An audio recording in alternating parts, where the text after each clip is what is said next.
નમસ્કાર દર્શક મિત્રો, આપ જોઈ રહ્યા છો the times of Mahisagar news.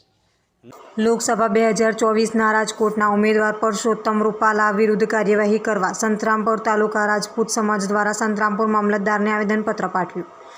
સૂત્રો દ્વારા મળતી માહિતી મુજબ 1 એપ્રિલ 2024ના રોજ સંતરામપુર તાલુકાના પૂર્વ રાજપૂત સમાજના પ્રમુખે જણાવ્યું કે રાજકોટ લોકસભાના 2024ની ચૂંટણીમાં ભાજપના ઉમેદવાર એવા પુરુષોત્તમ રૂપાલા દ્વારા એક કાર્યક્રમ દરમિયાન સમસ્ત રાજા રજવાડા વિશે કોમી ધાર્મિક લાગણી દુભાય અને સુલેહ શાંતિનો ભંગ થાય તે પ્રકારના વિડીયો સોશિયલ મીડિયામાં વાયરલ થઈ રહેલ છે. ઉપરોક્ત વિડીયોમાં બે કોમ વચ્ચે નફરત ફેલાય તેવી ભાષાનો ઉપયોગ કરી રાજ્યોમાં શાંતિ ડહોળવાનો પ્રયાસ કરવામાં આવેલ છે. ક્ષત્રિય ગિરાસદાર સમાજ વિશે અપમાનજનક ટિપ્પણી કરેલ છે, જેના લીધે ક્ષત્રિય સમાજમાં પરસોત્તમ રૂપાલા પ્રત્યે ભારે રોષની લાગણી ફેલાઈ ગયેલ છે. જેમાં ગુજરાત ક્ષત્રિય સમાજમાંથી 80% મતદાર ભાજપ તરફી રહેતું હોય છે. રાજપૂત સમાજની આટલી મોટી સંખ્યા હોવા છતાં લોકસભામાં ચૂંટણીમાં એક પણ સીટ રાજપૂત સમાજના કોઈપણ ઉમેદવારને ફાળવેલ નથી. તેમ છતાં સમાજ ભાજપ અને સાથી પક્ષોનો વફાદાર રહેલ છે.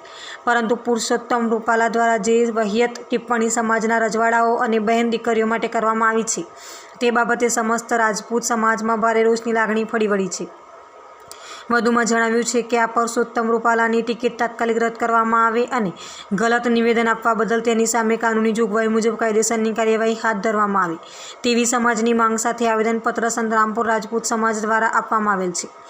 સંતરામપુર તાલુકા રાજપૂત સમાજ પ્રમુખ શ્રી જયેન્દ્રસિંહ બી રાઠોડ તથા ઇન્દ્રપાલસિંહ એમ ચૌહાણ તથા કિરણસિંહ બી રાઠોડ તથા દિલીપસિંહ પી ચૌહાણ તથા ડૉક્ટર રાજેન્દ્રસિંહ જી પુવાર તથા ડૉક્ટર રણજીતસિંહ જોજા તથા રામચંદ્રસિંહ ચૌહાણ તથા લોકેન્દ્રસિંહ પરમાર તથા હિતેન્દ્રસિંહ ચૌહાણ તેમજ સમસ્ત સંતરામપુર તાલુકા રાજપૂત સમાજ આગેવાનો હાજર રહ્યા હતા. શું નામ આપનું? શા માટેનું આવેદનપત્ર આપવામાં આવ્યું છે આજરોજ?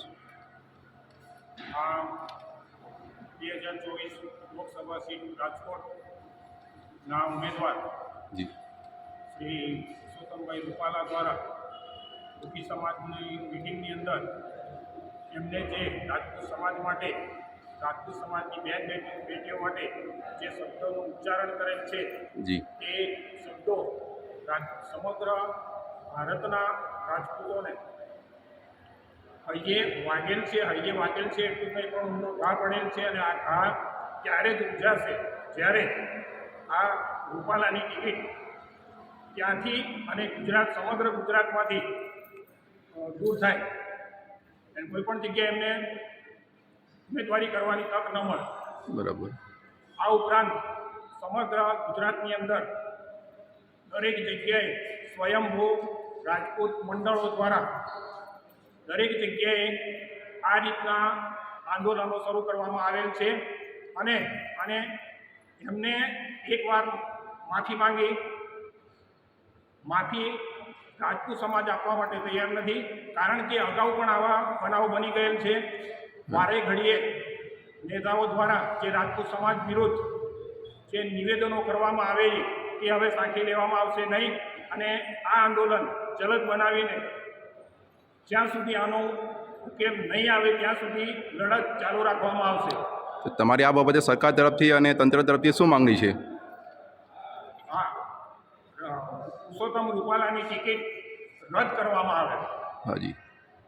અને આગામી સમયમાં કાં ટિકિટ રદ કરવામાં નહીં આવે તો તમે આગામી સમયમાં શું કરશો?